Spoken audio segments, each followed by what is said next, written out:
Fala pessoal, eu sou o Cleison, economista, mestre em economia e pesquisador aqui na Fundação Juntos Podemos. No Economia em Foco de hoje a gente vai entender um dos temas mais relevantes da economia internacional nas últimas semanas: as tensões entre Israel e Irã e o risco de fechamento do Estreito de Hormuz. A tensão no Oriente Médio atingiu níveis alarmantes. Em meio a bombardeios e ameaças mútuas, o parlamento do Irã tomou uma decisão drástica: fechar o Estreito de Hormuz, caso os ataques continuem. Essa passagem marítima estreita entre o Irã e Omã é a rota mais importante do mundo para o transporte de petróleo. Lá transitam cerca de 20 bilhões de barris de petróleo por dia. Agora, com a entrada dos Estados Unidos no conflito ao lado de Israel, o temor de um bloqueio em Hormuz deixou de ser apenas uma retórica e passou a impactar os mercados em tempo real. O frete dos navios que levam petróleo do Oriente Médio para a Ásia, por exemplo, já subiu quase 20% em poucos dias diante da ameaça. Os preços internacionais do petróleo, que estavam na faixa dos $70 por barril, engataram alta e atingiram o maior patamar desde o início do ano. Todos esses movimentos indicam uma preocupação crescente. Estaremos à beira de um novo choque do petróleo? Vamos entender por que o mundo inteiro está preocupado e como isso afeta o nosso país. Bom, para começo de conversa, a gente precisa situar o Estreito de Hormuz nesse tabuleiro geopolítico. Essa faixa de mar com cerca de 33 km de largura conecta o Golfo Pérsico ao Golfo de Omã e dali ao Oceano Índico. O Hormuz é um verdadeiro gargalo do petróleo mundial. Aproximadamente 19 a 21 milhões de barris de petróleo passam por ele todos os dias. Isso dá cerca de 20% de toda a produção global e quase um terço de todo o petróleo que é comercializado via marítima no planeta. Não por acaso, a região abriga petroleiros cruzando em fila e uma forte presença naval de potências internacionais, já que qualquer interrupção nessa rota causa preocupação imediata. Agora, por que Israel e Irã entraram em conflito e o que isso tem a ver com o Hormuz? As tensões entre os dois países vêm de longe, envolvendo disputas pela influência regional e principalmente o programa nuclear iraniano. Nos últimos dias, essa animosidade se escalou.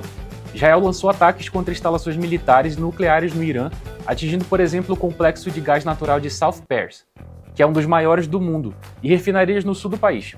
O Irã, por sua vez, reagiu com uma retórica inflamando seu parlamento a aprovar o bloqueio do estreito como forma de retaliação aos Estados Unidos, já que eles interviram em apoio a Israel. O envolvimento direto dos Estados Unidos acendeu todos os alertas, sinalizar o risco de uma guerra regional mais ampla, que poderia incluir ataques a rotas de suprimento de energia. Vale lembrar que fechar Hormuz não é trivial nem inconsequente. Trata-se de um ato extremo, muitas vezes chamado de opção nuclear do Irã no campo econômico, já que isso afetaria não só os inimigos, mas a própria economia iraniana e países aliados. Pelo Estreito de Hormuz não escoa só o petróleo da Arábia Saudita, dos Emirados Árabes Unidos, do Iraque e do próprio Irã, entre outros países, mas também grande parte do gás natural liquefeito, o GNL, do Catar, cerca de 20% do GNL do mundo inteiro. Ou seja, o impacto de um bloqueio seria amplificado, atingindo diversas cadeias produtivas. Não é exagero dizer que o Hormuz funciona como uma válvula do comércio global de energia. Se você fecha a torneira ali, a pressão se espalha pelo mundo. O mercado de petróleo é extremamente sensível a riscos geopolíticos. Qualquer notícia de possível interrupção de oferta faz os preços dispararem. Em abril de 2024, quando começaram os primeiros bombardeios, o preço do barril tipo Brent saltou de $70 para quase $90 em poucas semanas. Bancos como o JP Morgan e o Goldman Sachs projetaram que, se o Hormuz for fechado, o petróleo pode atingir $120 ou até $130, um dos níveis mais altos das últimas décadas. E por quê? Porque o petróleo é insumo básico. Entra no preço da gasolina, do diesel, do transporte, da produção industrial, do plástico, dos fertilizantes e até dos alimentos. Qualquer aumento afeta toda a cadeia econômica. Mesmo que o fluxo ainda não tenha parado, só a ameaça já aumenta os custos de frete e seguro dos navios que passam por ali, porque o risco de ataque a petróleo é real. Bom, se o petróleo disparar para mais de $120, a consequência mais imediata vai ser a alta da inflação global. A gente já viu isso lá em 2022 com a guerra da Ucrânia. Agora o risco é de um novo ciclo de inflação, com bancos centrais tendo que segurar cortes de juros ou até voltar a subir as taxas. O Banco Central do Brasil já calculou que a cada 10% de alta no petróleo, a inflação brasileira sobe até 0,4 ponto percentual. Além da inflação, tem um risco de queda do crescimento econômico mundial, porque o custo de produção aumenta e a demanda por bens e serviços cai, uma combinação que os economistas chamam de estagflação, que significa inflação alta e economia fraca. Empresas de transporte, aviação, indústria química e até o agronegócio seriam impactados globalmente. O frete internacional também tende a subir, prejudicando o comércio global.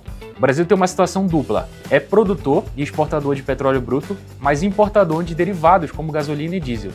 Por um lado, se o preço do petróleo sobe, o Brasil ganha mais com as exportações. Em 2024, o petróleo foi o número 1 da nossa pauta de exportações, gerando bilhões de dólares. Por outro lado, como importamos cerca de 30% dos combustíveis que consumimos, principalmente diesel, qualquer alta no mercado internacional chega rápido nas bombas brasileiras. Outro ponto crítico, o Brasil também importa fertilizantes, especialmente da Rússia, Irã e países do Golfo Pérsico. Se o transporte nessa região for interrompido ou encarecido, o preço dos fertilizantes sobe, impactando o custo da produção agrícola e, por consequência, os alimentos. Os postos de gasolina também sentem o impacto de forma imediata. O repasse da alta dos preços internacionais para os preços das bombas é quase automático, principalmente com o atual modelo de precificação da Petrobras, que segue a paridade internacional. Se o barril sobe, os combustíveis sobem junto. A gente sabe que o Brasil depende muito de caminhão para transportar, praticamente tudo. Comida, remédios, eletrônicos, roupas, enfim, tudo passa pela estrada. E o motor que move essa estrutura é o diesel. Se o preço do diesel sobe, o custo do frete dispara. E num país de dimensões continentais como o nosso, com logística ainda precária em muitas regiões, o peso disso é grande. Na sequência disso, a gente tem o agronegócio, um dos pilares da economia brasileira. Aqui o impacto é duplo. Primeiro, pelo lado do diesel, tratores, colheitadeiras e caminhões usam combustível para plantar, colher e transportar a produção. E segundo, pelo lado dos fertilizantes, o Brasil é um dos maiores importadores mundiais de fertilizantes nitrogenados e fosfatados, muitos deles derivados de gás natural e petróleo. E grande parte vem justamente das regiões que poderiam ser afetadas por uma crise no Oriente Médio. E muita gente não faz ideia, mas grande parte do plástico que usamos no dia a dia, embalagens, garrafas, peças de carro, eletrodomésticos, é feita a partir de nafta petroquímica, um derivado direto do petróleo. E por fim, mas não menos importante, o consumidor final, que é quem acaba sentindo a soma de todos esses efeitos no dia a dia. Seja abastecendo o carro, seja pagando mais caro pelo gás de cozinha, seja enfrentando aumento nos preços dos alimentos, das passagens de ônibus, de avião, de produtos industrializados. Diante desse cenário, a pergunta que fica é: o que o Brasil pode fazer para se proteger de um choque de petróleo como esse? Uma das primeiras medidas que o país pode adotar é reforçar os chamados estoques estratégicos de combustíveis. Assim como os Estados Unidos têm a sua reserva estratégica de petróleo, o Brasil pode avaliar a criação de estoques de segurança de diesel, de gasolina e gás de cozinha. Isso ajudaria a suavizar os efeitos de uma interrupção temporária de abastecimento. Uma outra frente importante é aumentar a capacidade de refino dentro do país. Hoje o Brasil é grande produtor de petróleo, mas depende da importação de derivativos. Então ampliar e modernizar as nossas refinarias permitiria reduzir essa dependência. Além disso, a gente precisa acelerar os investimentos em biocombustíveis. O país tem uma vantagem competitiva enorme nessa área. A gente tem etanol, biodiesel e até programas de desenvolvimento de bioquerosene para aviação. Bom, o fechamento do Estreito de Hormuz ainda não aconteceu e o mundo torce para que isso siga assim. Mas o risco existe e expõe a vulnerabilidade da economia global e os conflitos regionais. Para o Brasil, o momento é de atenção. Somos exportadores de petróleo, mas nossa dependência de importados e a fragilidade de alguns setores exige cautela.